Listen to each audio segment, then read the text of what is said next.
आजचा व्हिडिओ काय अनबॉक्सिंगचा वगैरे काही नाही आहे, पण शिकण्यासारखा मात्र नक्की आहे. तर आजच्या व्हिडिओमध्ये आपण बनवणार आहोत चॉकलेट स्पॉन्ज केक.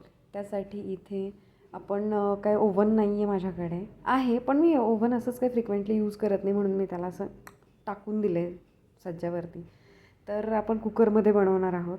तर इथे कुकर प्रीहीट व्हायला ठेवून द्यायचं, त्याची विसल आणि रिंग काढून घ्यायची आणि त्याला प्रीहीट व्हायला ठेवून द्यायचं आहे.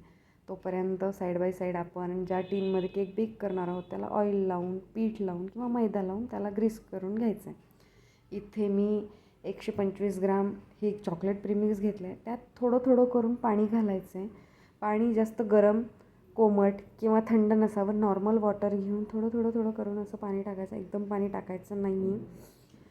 आणि त्याला बराच वेळ असं विस्क करायचं 5 ते 7 मिनिट आणि नंतर त्याला छान विस्क झाल्याच्यानंतर त्यामध्ये आपण तेल घालणार आहोत. तुम्ही नॉर्मल रूम टेम्परेचरवरचं सॉफ्ट बटरसुद्धा घालू शकता.